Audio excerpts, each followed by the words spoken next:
Shalom and greetings, VFI News supporters. I've got great news for you and anyone else watching this video.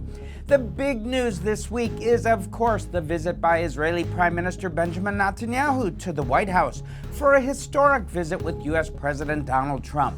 Now, his surprise announcement, that is Trump, that he wants to solve the problem of Gaza by emptying it of all its residents, demolishing all the destroyed buildings, and turning it into a luxury Riviera-like property, is causing a lot of angst and some celebrations as well.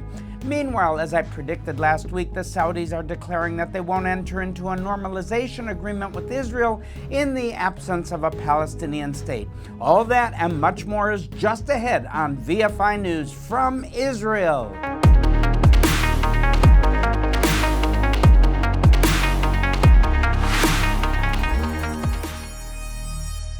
We start this week's report in the logical place to start any discussion about the Middle East, and that, of course, is Washington, D.C. Israeli Prime Minister Benjamin Netanyahu arrived there on Sunday evening and has been holding meetings with members of Congress, Trump administration officials, Jewish community leaders, and other movers and shakers all week. Cha-cha-cha. On Tuesday, he was at the White House for a meeting with President Donald Trump, and this might have been the most important meeting of his entire career, which is really saying something since he's been around for a long time. Now, the press conference they had following their meeting included some surprises, perhaps none bigger than Trump's announcement that he's interested in solving the problems of the Gaza Strip by facilitating the evacuation of the civilian population to countries like Jordan and Egypt, but possibly also Saudi Arabia, and even further afield in Indonesia and Malaysia. Then he'd like for America to take direct control of the territory, clear away all the destroyed buildings and rubble, and rebuild it from the ground up, turning it into a luxury beach resort. I'd like to start one of those myself. Well, the way he talked about it, you could almost believe he sees this as the ultimate real estate deal. He even mentioned the obvious fact that this would create large numbers of jobs for the people who didn't leave, and he even left the idea of some people returning after it has all been rebuilt. Now, predictably, this announcement set off a hurricane of outrage from all over the world. Western governments, as well as many prominent scholars, media personalities, and analysts, condemned the idea, saying it amounted to a form of ethnic cleansing. Probably CNN was one of them, also known as Communist News Network. Well, many of Trump's domestic opponents in the American media and political scene also said it was an example of old-fashioned imperialism and even colonialism, and at the very least overreach in foreign affairs. Well, I actually think there might be something to some of this criticism, especially the last one. But before I break that down, let's look at some other related developments. Several Arab states made a joint statement saying that the idea is completely unacceptable and that it's outrageous to suggest that the Palestinian people living in Gaza should be compelled to leave their own land and move somewhere else. They also moaned and whined about how this would lead to regional instability, which of course no one wants, especially with the global economy in such bad shape and oil futures being so unpredictable. Now, to switch to commentary mode for a moment, the hypocrisy of these statements is really hard to take. It's very obvious that they're merely a euphemism for Arab governments not wanting Palestinians in their countries, and it's actually kind of hard to blame them for that, and I'll explain why. This is because every time there have been large numbers of Palestinians in any other Arab country in the Middle East, they always caused lots of problems for the governments of those countries and ended up themselves getting kicked out. That's sad. The most extreme example of this was the Black September War, in which the Palestine Liberation Organization, led by Yasser Arafat, tried to take over the country of Jordan in September of 1970. I remember that, even though I was much younger. The Jordanian army killed over 3,500 Palestinians in that war, wounding thousands more while only suffering 537 of their own soldiers killed in action. Despite this lopsided body account, no one accused the Jordanian army of using disproportionate force, much less carrying out a genocide of Palestinians. In the aftermath of the conflict, Jordan expelled Arafat and tens of thousands of his followers to Lebanon, somehow avoiding accusations of quote-unquote ethnic cleansing for doing so. Now, once they got set up in Lebanon, the PLO promptly began undermining the regime in Beirut, setting up a state within a state in southern Lebanon and firing rockets into northern Israel, disregarding warnings from the Lebanese government to stop doing that because the Lebanese state didn't want a war with Israel. And I know because I was in there at the time in 1982. But the PLO ignored these warnings, and in 1982, the IDF invaded Lebanon to put a stop to this rocket fire. This conflict ended when Lebanon expelled Arafat and his followers, once again avoiding accusations of ethnic cleansing in the process. This time, the only country that was willing to take Arafat and his followers in was Tunisia, thousands of miles away. Now skip ahead a bit to 1990, when Saddam Hussein invaded Kuwait and received a resounding endorsement for this action from Arafat. After the war, when Saddam's forces had been driven out of Kuwait and the Kuwaitis were back in charge of their country, one of the first things they did was expel over 400,000 Palestinians who had been living there as refugees for decades. I remember thinking at the time that it was very unfair, and I'm not sure about that being the only one. But there weren't any governments that condemned Kuwait for taking this action. No one complained about how this would destabilize the region. No one marched in the streets of London, Paris, Washington, or New York demanding justice for these Palestinians who had been evicted from Kuwait just because the man who claimed to speak for them had made a bad call. No one said anything about how this mass eviction was an example of ethnic cleansing. I could say a lot more about that, but you get the point. The moral outrage so many are expressing this week over President Trump's idea to move the 2 million Palestinian residents of Gaza out of that territory and into some other place where they could have a more comfortable life is deeply hypocritical. It illustrates the glaringly obvious fact that most of the people who claim to care about the well-being of the Palestinians don't really care about them at all. They just want to use them as a weapon against Israel. If these people were to leave the Gaza Strip, that would solve a major security problem Israel has. And that's the real reason so many people don't like this idea. The protests couched in language meant to signal concern for the human rights and well-being of the Palestinians are not just hypocritical, they are also deeply dishonest and even evil. Speaking of evil, there is, of course, one other group of people that have something to say about the idea, and that's the Hamas terrorists, you love them, don't you, who started this war in which Gaza has been trashed in the first place. To no one's surprise, they are strongly opposed to the idea for all the same reasons that I mentioned before. But in their official statement on the subject, they used a phrase that I think bears some scrutiny. The statement said in part that Trump's plan was part of a sinister conspiracy to quote-unquote eliminate the Palestinian issue. Imagine that. Someone trying to solve the problem and resolve all the outstanding issues and bring this Palestinian issue to a humane, equitable resolution instead of keeping it as an open sore for generation after generation. What an outrageous, horrible, terrible, awful, no good, very bad idea. How can President Trump even live with himself for making such a suggestion? Of course, I'm being sarcastic, but the sheer absurdity of all this commentary coming from all over the world compels me to it. I also think it's amazing that so many people in so many countries are taking it upon themselves to speak for the civilians of Gaza. Am I the only person who thinks maybe we should ask those people what they think about the idea? Do any of them maybe want to get out of the Gaza Strip and go live somewhere else?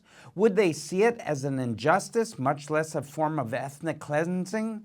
Would they object to the elimination of the Palestinian issue? We'll probably never know the answers to any of these questions because no one will ever ask these people what they think. But even if someone did, they'd have to give their answers with a Hamas thug holding a gun to their heads to make sure the answers they gave were the correct ones. That's the tragic reality of this. Hamas is evil. Hamas uses its people as shields, as human shields. These people, about whom so many claim to have so much care and compassion, are actually just being used as pawns in a game no one is ready to stop playing. President Donald Trump has taken the almost unprecedented step of making a suggestion that, if implemented, might actually improve their situation and bring their days of being pawns and weapons used to attack Israel to an end. For that, my friends, Donald Trump is being crucified in the court of world public opinion, and that's a real shame. Now that I've told you what I think about all the other reactions to this idea, let me tell you briefly what I think about it. I was a parent of small children once, and in recent years I've had the joy of being the grandfather of even more small children.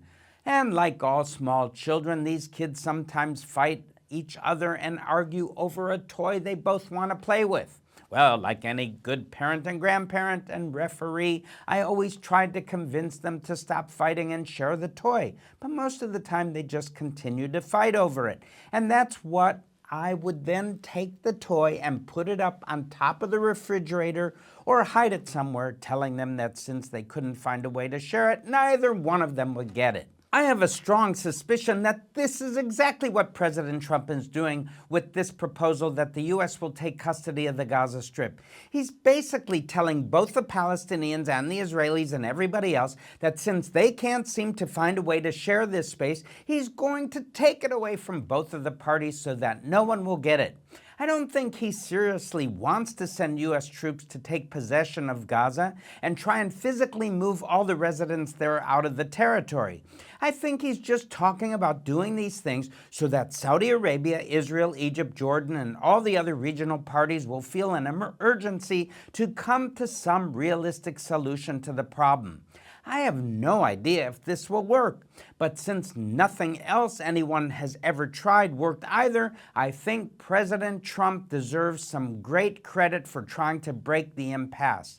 On the other hand, if he's serious and he wants to invest serious efforts in trying to push this plan forward, maybe it'll work. I guess we'll just have to wait and see. A few years or so. Now, another big ticket item that was discussed in the meeting between Trump and Netanyahu.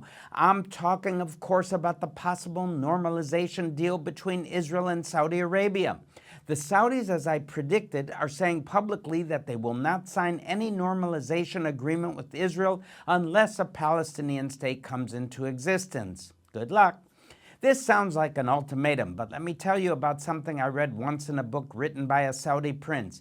He said that if you look at the symbols of Judaism and Christianity, you'll see straight lines between fixed points and sharp angles. But if you look at the symbol of Islam, you'll see curved lines with no sharp angles. He said that this is a good metaphor for the fact that in Western thinking, something either is or isn't.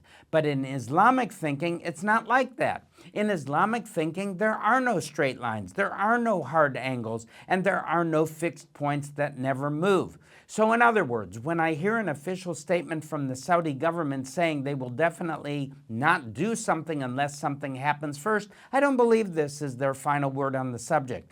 I believe there are all kinds of ways that this issue can be worked around, and I know for a fact that there is already a great deal of Saudi money being invested in Israel through banks in the UAE, just for instance. That, friends, is an example of how things often get done here in the Middle East, for better or for worse. Well, now you know. Speaking of how things go in the Middle East, the IDF, Border Police, and the Shin Bet are continuing with Operation Iron Walls. In Judea and Samaria, hundreds of terror suspects have been arrested, particularly in the cities of Jenin and Tulkarem, and several individuals who didn't want to be arrested but preferred to go down fighting have been granted their death wish. There have also been casualties on the Israeli side. On Tuesday morning, 2 IDF reservists were killed and several wounded when they were ambushed as they manned a checkpoint at Tayassir north of Jerusalem. This is a reminder that Israel is still at war, and so here at Vision for Israel, we're still equipping communities with bomb safety shelters. We're also still providing equipment and training to medical first responders, firefighting teams, and other civil defense agencies. Despite the relative quiet, Israel's economy is just beginning to recover from this war. And so, we're also still providing various kinds of assistance to families in financial distress. So if you'd like to help out with what we're doing, please visit our website at visionforisrael.com and click on the Projects tab. There you'll see different ways we're seeking to bless Israel in this time of trial. While you're at our website, don't forget to sign up for our newsletter so you'll be informed about ongoing prayer needs for the ministry and Israel in general. Give us a thumbs up. Continue to suggest to others to subscribe. Now getting back into the news. President Trump is taking other steps of interest to Israel this week. For starters, he signed an executive order mandating that foreign nationals who are at American universities studying and holding a student visa will lose their visa and be deported if they are found to be expressing support for Hamas or any other organization designated by the State Department as being a terrorist group. This should not be controversial, but of course, Trump's opponents are calling this racist and declaring it to be a violation of free speech, etc. I already said in last week's report that there's no point in arguing with such people, but I'll add that this is yet another example of the same hypocrisy I've talked about before. There are many people who oppose Israel, and they view any and all activities meant to add force to that opposition as axiomatically legitimate. And they see no contradiction in supporting terrorist organizations in the name of human rights. Well, you can't argue with these people who think that way, so just shove it, you know?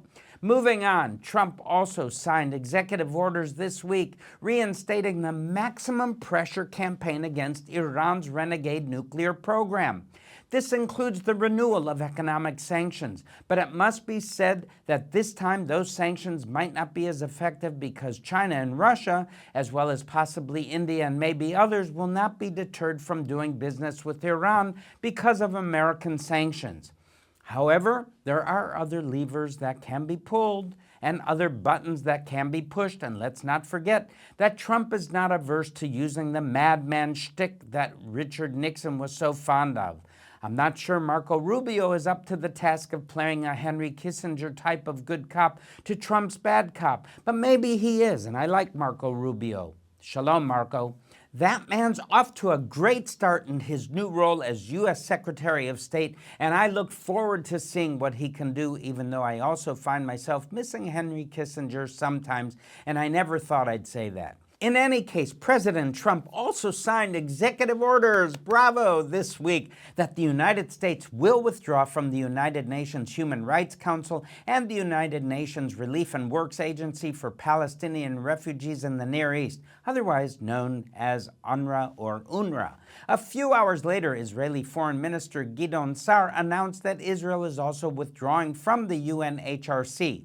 This follows a move to kick UNRWA out of Israeli territory and cease all cooperation with it because the United Nations Agency, or United Nothings Agency, has for decades been complicit in Palestinian terrorism against Israel, up to and including direct participation in the massacre of October 7, 2023. The United Nations Human Rights Council also has a long and deeply problematic record of focusing a ridiculous amount of attention on every accusation made against Israel while ignoring gross human rights violations being committed by other governments, sometimes even Israel's immediate neighbors. These moves by the United States and Israel to stop funding and lending legitimacy to the UNHRC and UNRWA are long overdue in my humble opinion. Now we're out of time, but I want to continue the tradition of ending these reports with some great news, and it goes like this. On Wednesday, it rained almost all day in Jerusalem, and it kept raining into the early morning hours of Thursday. I'm not 100% sure, but I believe it rained more during this deluge than it had for the entire winter up to this point. This has been one of the driest winters in several years, not only in Jerusalem, but the whole country. We badly needed this rain, and so we give thanks for every drop. If you haven't been praying for rain in Israel, please start, and if you have been praying, don't stop. The Sea of Galilee is still well below its optimal level, and the overall water supply in the country is much lower than we'd like it to be. Well, until next week, friends, there is so much news brewing and cooking and stewing in Israel and the Middle East, and I'll continue to bring you more in next week's episode. I'm Barry Siegel, and this is another edition of VFI News from Israel. Shalom, shalom.